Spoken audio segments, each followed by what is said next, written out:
série, por exemplo, quando eles começam a aprender a escrever. Nossas observações, entre outras, seguinte: crianças que ficam numa cadeira, em frente a uma mesa, muitas crianças sentam de uma maneira assim e pressam o lápis, o water, okay? Pressam muito para a página que fica em cima da mesa, para, por exemplo, para escrever ou para fazer primeiros exercícios. Muita pressão, né? Muita pressa, né? Pressão. E com isso, com esta pressão, com esta postura, acontecem dois aspectos fisiológicos. Primeiro, a musculação rapidamente fica contraída, até dor. E quando a gente fica assim, a gente faz uma pressa para aqui, esta parte do corpo, e esta parte do corpo influencia a circulação do sangue até a memória, não, até o cérebro. Por isso, um trabalho sentado assim, por exemplo, com crianças pequenas nas escolas, cansa. Depois, a gente fala, nossas crianças não podem prestar mais atenção mais do que 20 minutos. A gente pode pensar de onde talvez vem realmente esta observação. Quando agora crianças sentam-se aqui, em cima de uma meia-lua, e recebem agora a tarefa sentar nesta postura. E agora recebem a tarefa desenhar. Eles não podem se flexionar para a frente. Não funciona. Eles precisam de uma certa posição. Com esta certa posição, eles recebem uma liberdade em suas mãos, não pressa mais, porque agora recebem também a tarefa, por exemplo, de desenhar círculos, letras, números grandes. E também a circulação de sangue não é interrompida. Com isso não quero dizer que ele toma mais atenção, mais tempo quando eles ficam sentados assim. Isso não queria dizer, mas queria chamar a atenção para estes tipos esses tipos de sentar e de tomar uma posição de trabalho, como nós chamamos isso, uma postura de trabalho.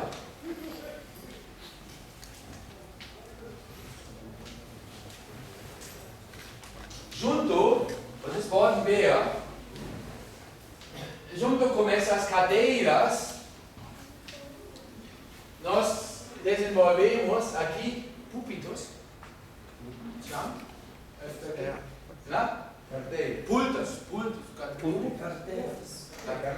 Cadeiras.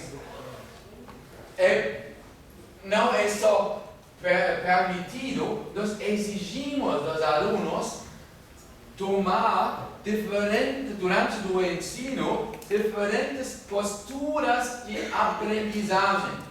Porque um aluno não deve quase escrever a pé, ficar em pé? Porque um aluno não pode ficar em pé e ler um livro, ler um texto? É claro.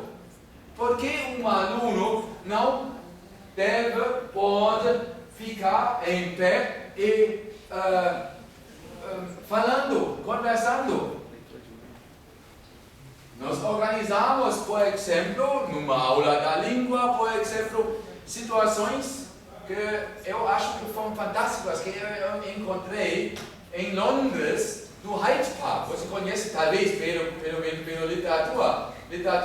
Hyde Park é um parque grande em Londres, um dos aspectos característicos no Hyde Park é que eles lá têm speaker corners, se chama isso. Então tem cantos onde uma pessoa, qualquer jeito, pode entrar num local e começar a falar. Publicamente, falar sobre Deus e mundo. Tem. Isso é muito utilizado. Porque nós usamos nas nossas aulas aqui não queria dizer método, mas este tipo de organização. Né? Quando nós configuramos corners, speaker corners, e os alunos ficam em pé. Ou você pode ver uma postura assim, ligada com esta... Obrigado. Carteira. Porque na frente tem uma carteira e atrás tem um púlpito. Então é um púlpito. Outra é púlpito. Atrás é púlpito e na frente é carteira. Ok. Obrigado. Agora aprendi algo, porque eu sempre acho que os dois são tipos de púlpitos. Ok. Mas nós usamos também estes móveis como requisitos de ensino. Vou explicar. Uma aula numa disciplina que vocês chamam matéria, né? Um tema desta disciplina, terceiro ano, terceira série, um tema é o meu corpo. Quando nós temos a filosofia que os alunos devem não só quase praticar uma troca entre tensão e relaxamento, mas também quase refletir isso, eles precisam ter conhecimentos o que significa tensão e o que significa relaxamento. Porque tensão, uma postura, né? Fala para uma criança, 8 anos, uma postura com tensão.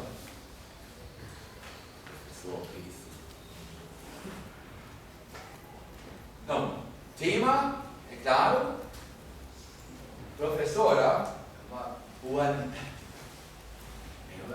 educadora. Ele falou, eu vou agora com vocês tratar o tema tensão e relaxamento. E distensão, não é uma coisa assim. Ela colocou em cima destes 3 cubos, em primeiro, uma tábua. Então, ela fala, esta tábua, observa esta tábua, o que acontece com esta tábua quando eu vou tirar o cubo aqui. Ela fez, tira, o que aconteceu com uma tábua de madeira? Não precisa dar. Não, ela precisou para mostrar o que acontece com esta tábua. Uma tábua, quando fica aqui em cima desses 3 cubos e tu tiras o cubo no meio. O que acontece com uma tábua de madeira? Fica tensionado. Como fica? Fica. Fica. Não cai, fica assim. Não se muda. Não acontece nada. Não acontece nada. Exato. Fica numa consistência como é. Ok?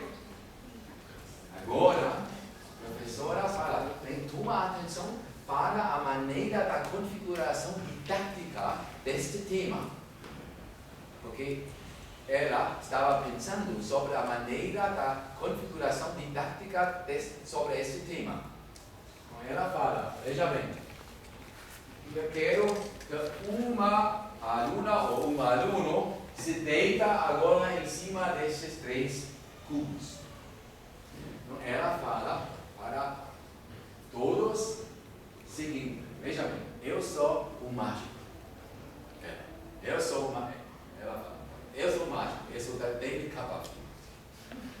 para mim é fácil, muito fácil, de mudar você, para essa aluna, Sônia, não sei, Sônia, para mim é fácil de mudar você de maneira como uma tábua. Sônia e os outros, é impossível. Professora, você não é uma mágica. Abracadabra. Abracadabra. Ela falou para ela, agora eu vou tirar aqui o cubo e você fica como uma tábua. Ela. Depois, 30 segundos. Professora, salva-me. Então, a professora coloca o cubo de novo embaixo. O que a criança faz nesse momento? Relaxa. Fui tão tenso. Agora preciso de relaxamento. Depois, porque existem aqui muitos outros requisitos, todos os alunos recebem a tarefa de configuração situações semelhantes em grupos. E eles agora experimentam o tema tensão e relaxamento. Ok? Estou voltando para agora, eu vou explicar isso. Estou voltando para, vocês se lembram, para o fundamento. E aqui, para a ligação entre movimento e aprendizagem. Ok? A professora, ela estudou na universidade e, entre outras, ela estudou teorias de aprendizagem.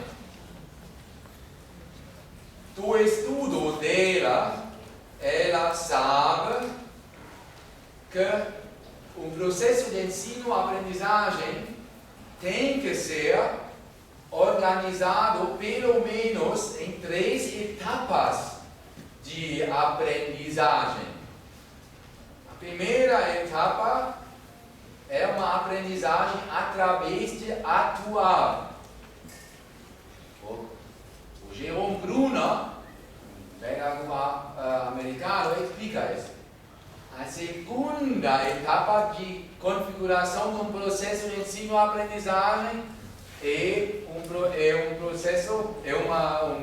uma etapa metafórica, talvez desenhar.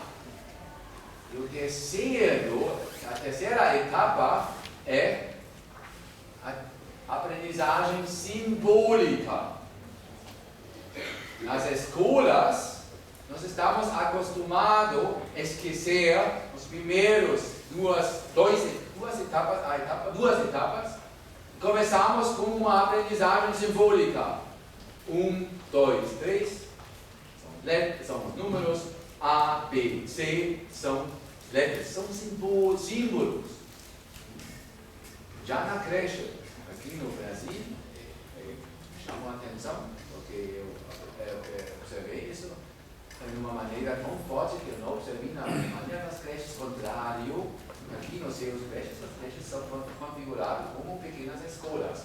E já nas paredes tem as letras, tem os números, e os educadores na creche explicam que os alunos, as crianças, aprendem já na creche pelo menos as letras, ou até ler e também os números.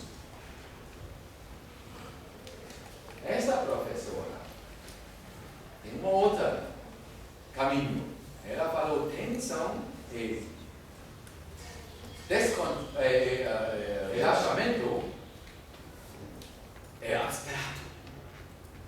Então eu preciso, em primeiro lugar, quando eu vou depois tratar esse tema mais abstrato, mais simbólico, eu preciso que os meus alunos ganhem uma imagem corporal, o que significa tensão e o que significa relaxamento.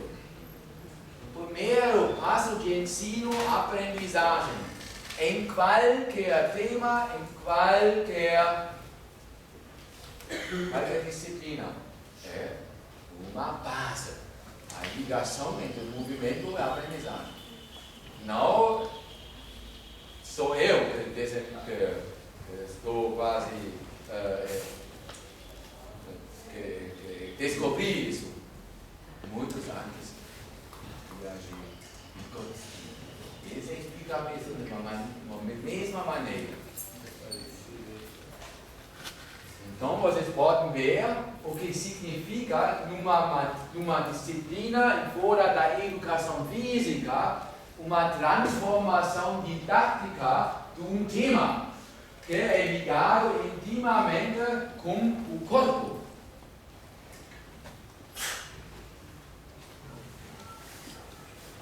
Mas uma sala móvel